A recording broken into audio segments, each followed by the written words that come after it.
All right, in this episode, we're going to talk about the Seder, which is the Passover meal, also known to Christians as the Last Supper. Here we go.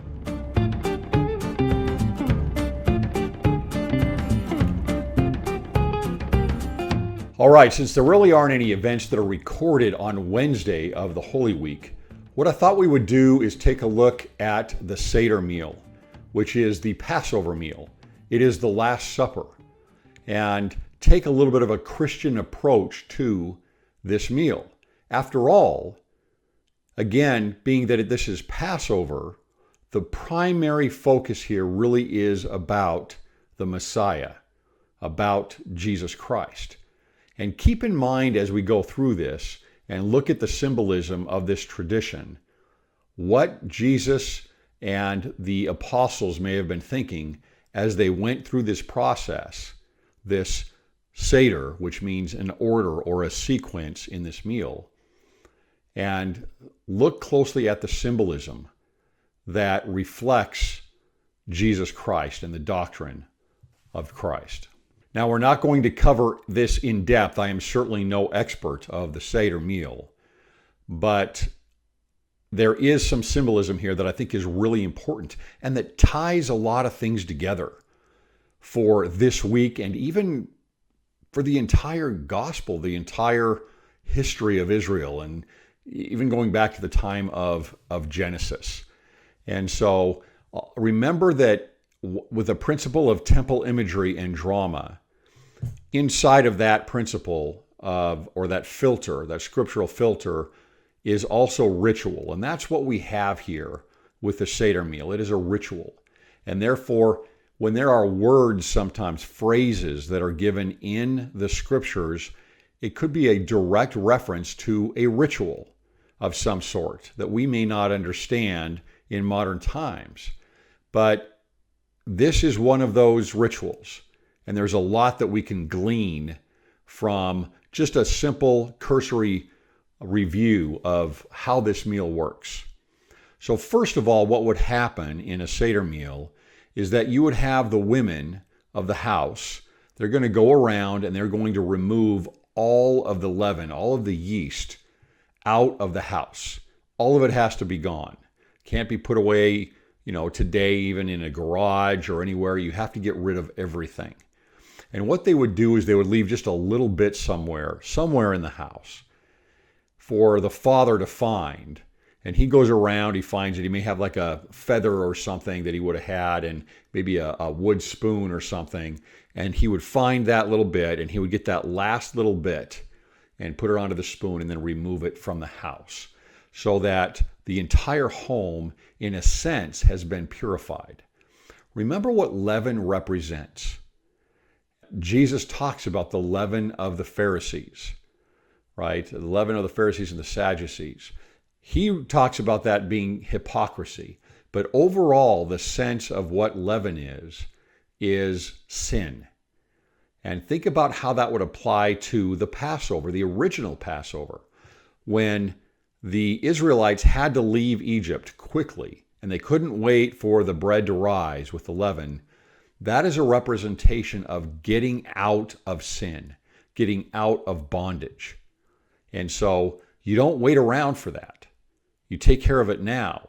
It's like we're told in the Book of Mormon, right? The day of your repentance, it's now, it's today. It's purification, it's make your decision now, get out of bondage, get away from sin, and do it right now. Don't wait for the bread to rise from the leaven. So purifying the house is the first thing you'd want to do. And you remember that Jesus tells the disciples, or some of the disciples, to go find the upper room and prepare things for the Passover meal, for the Seder.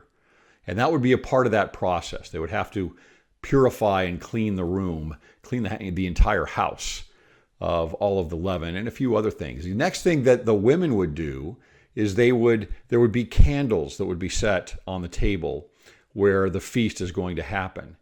And so they would be responsible for lighting the candles before everyone came in and sat down. And they would be bringing the light in for this feast.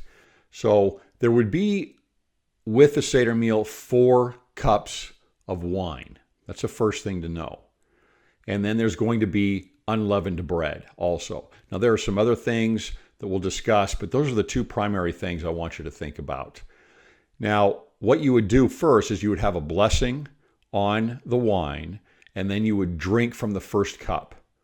And the first cup of wine is the cup of sanctification, right? So you would be sanctified first. You would sanctify yourself, kind of cleanse yourself, take in a blessing before you started everything. So that would be the first thing that you would do. And then having done that, you would have a bowl that would be with you that would be filled with water. And you would take that and maybe pass it around, or people would lean in and put their hands in to the bowl and ritually clean their hands, grab a towel, and they would dry off. And so everybody's going to wash their hands with this bowl. Now, what Jesus seems to do is, once this is done, is he actually goes around and uses that bowl, which is part of this tradition, and actually washes the feet of all of the disciples or the apostles there that are with him as well. So that bowl is a part of that Seder meal. And then you would start in with a few of the items that you have on a platter. One of those things would be parsley, or something similar to parsley, some type of green vegetable that represents the springtime. And you would take that and you would dip it into some salt water. And the salt water represents the tears for the difficulty that the Israelites had in Egypt. Then they're going to have the unleavened bread. And what they'll have is they'll have a bag, like today at least I know that they'll have a bag basically that has 3 different pouches in it. And within those 3 pouches, they would have 3 pieces of the unleavened bread, right? So the matzah, which is really basically large crackers here today, would be, each one of these pieces would be inside of one of these pouches inside of the bag. And they would reach in there and they would take out the middle piece. And they would take that piece and they would break it. And typically there's one piece that would be larger than the other, but they would break the pieces, okay? And these pieces, and it's hard to see with that background there, these pieces here are going to be separated. And one piece is going to go back into the bag with the other 2 pieces in the center. It's the center piece. And the other piece is you're going to take that piece and they're going to wrap it into a white linen cloth. So they would cover that up, fold it up, right? And there they have the afikomen, is what it's called, which means dessert or the last part of the meal. And the father then is going to take this afikomen and he is going to get up from the table and he's going to go somewhere around the house and he's going to hide it. In a sense, he's burying this piece of unleavened bread. Now, thinking about the bread here, think about the words of Jesus where he says, I am the bread of life. That's an important thing to remember here. Again, when people talk about bread, when he makes references to certain symbols, there's a lot of context that we lose today because we don't go through these rituals. Think about what is going on here. This is the Last Supper. This is the night that Jesus is going to go into Gethsemane. And it is the eve before he will be crucified the following day. And what are we going through in this process here? We are going through what is really a prophecy about Christ, apparently, which is really what Passover is all about. Secondarily, it would be about coming out of Egypt. But primarily, this is all about Christ as the sacrificial lamb and the bread of life. All right, then the children get involved, and they're going to ask 4 different questions. I'm not going to go over all of them. That basically says, why are we doing this tonight? And this is scripted. And they're going to say, why is this so different? Why are we eating bitter herbs tonight? Why are we reclining only? Because they recline as they eat the Seder. And a few different questions about why things are so different. And then the Father will answer those and will go through the story of the Exodus at that point. And it's a story that is repeated over and over again. You think about why the Jews are still a people, in a sense. When they've been scattered all around, it wasn't until recently, really the last few years, that there were actually more Jews today in Israel than there are anywhere else, any other single country in the world. And so you have a people that have been scattered forever since the Roman time, and yet they're still a people. And this is one of those reasons. This is one of those rituals with a story that is told and retold every single year. Stories are very important. And then they'll take the second cup. And the second cup is the cup of judgment. And with that cup, they will dip their finger in it 10 times. And each time they'll repeat the word of whatever the plague was, the 10 plagues. And the last one of those plagues is the angel of death passing over the firstborn, right? Where the sacrificial lamb blood is put on the doorpost and the lintel above. And it is an interesting concept here when you think about the fact that the first 9 plagues are all, the Israelites had no involvement with them whatsoever, right? So they're pleading, their prophet Moses is trying to free them out of bondage. And the first 9 of these plagues are all about trying to help the situation, where God is trying to help the situation by putting these plagues out to the Egyptians. These plagues do not affect the Israelites, right? The frogs, the locusts, all of these, none of them affect the Israelites. It's only the Egyptians that are affected. The land of Goshen, where they reside, the Israelites reside, is not affected by any of these plagues. But the 10th plague, the ultimate plague, the Israelites have to be involved. They have to do something. And they have to take the blood of the sacrificial lamb and put it on the doorposts. And that's kind of interesting, I think, because the first 9, if you're praying for release from something, you're trying to get over an obstacle in your life, and the Lord could affect something that is external from you, right? That something external could change that you have no responsibility over. And wouldn't that be great? Something, I pray for this and this over here changed. But ultimately, being freed of something and getting out of bondage and getting out of sin does take your involvement. It requires your involvement. And so here the Israelites finally have to do something. They get involved, and the last plague is about the firstborn and the atonement, the sacrificial lamb. And when they do this, then they are freed.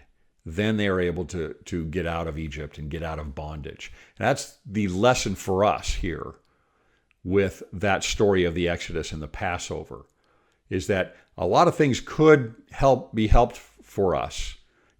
External things could change help us in a situation that we're praying for, that we need a change in. But ultimately, for things to really change for us, we need to change internally. We need to participate. And we need to draw on the blood of the sacrifice, on the atonement, to be able to be freed and out of bondage, out of sin, or anything else that would be an obstacle for us to progress.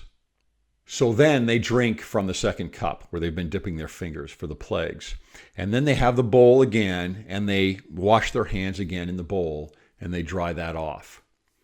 And then they take the unleavened bread, another piece out of that bag, right out of one of the pouches, and they take that and they break it up, they break it apart, and you would dip that into the bitter herbs, which is probably primarily horseradish, is what they're dipping it in.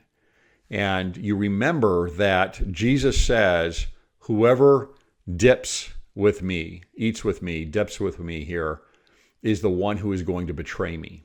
Well, that horseradish, those bitter herbs, represent oppression. They represent despair. It represents, everything negative that the Israelites are experiencing in Egypt.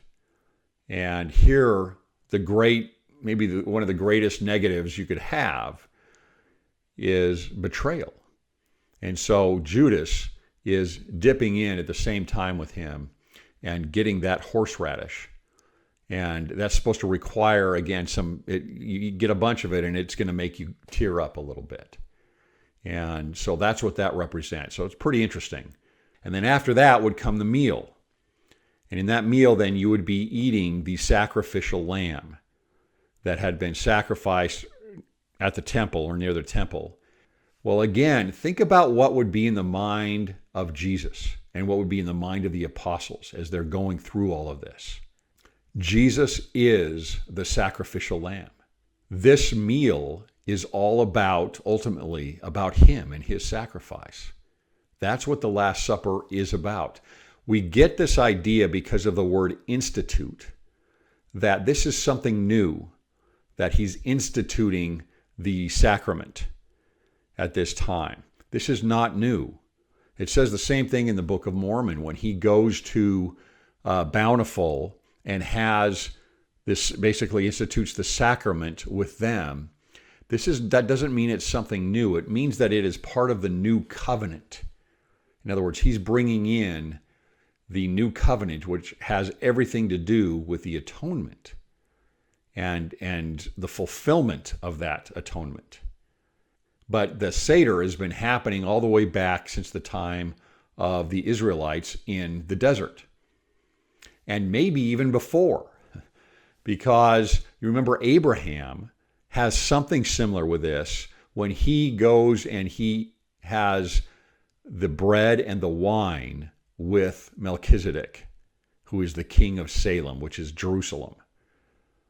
And they have this together. So this may be some type of a Seder meal that they're having together, or some type of a traditional meal, it would seem. Why else would you mention it? That very possibly, very likely could have the same type of representation about Christ and about the atonement. That would make a lot of sense. So once the sacrificial lamb has been eaten, they've had their feast, then the children are going to go out and start looking for the afikomen, which is what the father had hidden in that white linen. And they go around the house, around the room, wherever it is, and they look for this piece of unleavened bread that's been wrapped up and buried, basically. And when they find it, they bring it back to their dad, and he has to redeem it. In other words, he gives a gift to the children for bringing that back. Then the dad takes that. He takes the white linen that is wrapped around the afikomen, and he takes out the piece of the unleavened bread. And then he would take the linen, perhaps, you can see where I'm going with this, and maybe fold it up and put it down somewhere on the table. So we can think about Christ when he is resurrected and he's out of the tomb. What is left there? Well, he is covered in that tomb with linen, with the shroud. We've heard about the shroud, right? So he's covered with linen while he's in there. And then he leaves, and then it's folded up for him, or it's folded up where he was laying down when the apostles come in and Mary is there to find that he is missing. So great representation of the resurrection here. And so you have the unleavened bread that was hidden or buried away. And then while it was buried, it was wrapped up in linen. and then that is removed and folded and put onto the table. And Jesus is the bread of life, right? So that's an example which could be, if not exclusively, at least partially, a reference to the Seder meal. Remember that a lot of the teachings of Jesus, a lot of the accounts that are given in the gospel happen around the time of Passover. So when he has the miracle with the 4,000, with the 5,000, and he has all of the bread, that is, I believe, one of them, if not both of them, I think both of them are right around the time of Passover. And so this could even be, who knows, this could even be some kind of a large community Seder that they're having. And so they would know what this means. And so if Jesus is saying that at this time, and he's saying, I am the bread of life, and he's distributed it out to everybody, and they're taking that, they would know they're supposed to take that. But when he says, I am the bread of life, he's saying, I am the Christ. I am the Savior. I am the one that will be buried away and that will be risen afterward. So something to think about there. And once this is now taken out, then it is broken up into pieces, just like we would do with the sacrament now. You would take these pieces and you would distribute them around to the people that are at the table. They need to be at least the size of an olive, is kind of what the rabbis have said. And so here Jesus, this is right when Jesus would be saying, here, partake of this, take of this broken bread, and this is my body. So here we had the Afikomen, and this is him.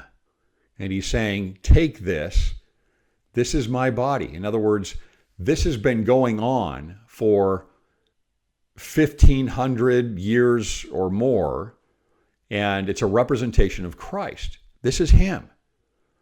And he's distributing this around to everybody there, to the apostles, and saying, this is my body, right? And then we get to the third cup of wine. Now, this is very interesting to me, where I like to look at things through another filter, which is the higher and the lower law. The first two cups, sanctification and judgment, would apply probably to the lower law. Here, the third cup, once he's gone in and distributed this piece of bread, right? Here, the third cup is the cup of redemption. And they then partake of the cup of redemption. And this is where Jesus would say, partake of this. This is my blood. So when they're drinking this, as this is being passed around, or they each have a cup, or however it worked, they're drinking the cup of redemption. And so that is the sacrament. It is all about Christ, and had been all about Christ the whole time. Remember that the prophets, since the beginning of time, have all prophesied of Christ. So it's not just a matter of us going back and looking at the traditions and thinking that we're trying to work some way a Christian angle on the Old Testament. All of the prophets, as we know that from the Book of Mormon, from the Doctrine and Covenants, from the restored gospel, all of the prophets from the beginning of time have prophesied about Christ. It has always been the center of the preaching and the center of the gospel. And so this Seder, this meal, is commanded by God for the Israelites to follow back in, I think it's in Leviticus and in Exodus. It's at least in Leviticus. And it lines out what to do for this meal. Well, this is about Christ. This is about the coming of the Messiah and how we would focus, or how the Israelites would focus on the doctrine of Christ each and every year during the time of Passover. But apparently, at some point or over a period of time, as will always happen, except at least not fully this time around, the doctrine of Christ is watered down or changed or lost. And it's hard to imagine that this type of a tradition commanded by God would not have been centered on his Son and on Christ. And then finally, we get to the fourth cup of wine. And there is a cup here along with that fourth cup that is the cup of Elijah.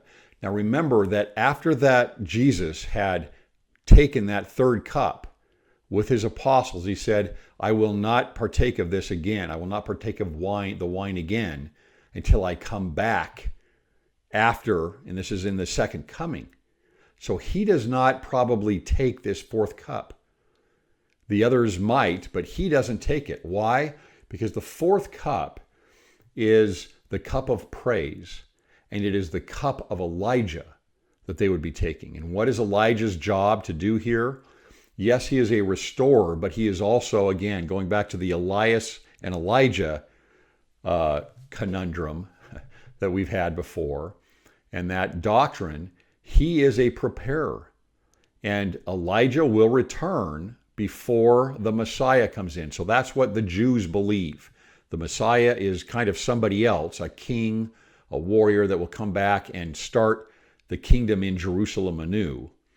But here, Elijah is going to come, and he is going to herald, be a harbinger for the Messiah, for Christ. And so they might have a chair there with pillows for an old man to sit in, Elijah, and they will go and they might open the door at this time, inviting Elijah to come in for the Seder. And that cup of wine is for him. But see, he's not coming yet. He's there in mortality, but the Messiah is not coming back with all of his glory, with all of the kingdom of God at this time. And so he doesn't partake of the cup of Elijah, of the fourth cup.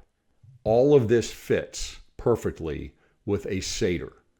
All of the events that we see in the Last Supper are part of this Seder meal, the Passover meal, and they are all about Christ.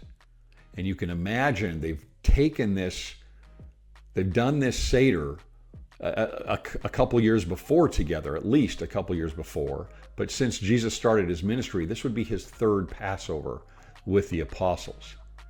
And you can imagine maybe some of the discussions that would have come about as Jesus had the Seder with the apostles. That is all about him and his sacrifice.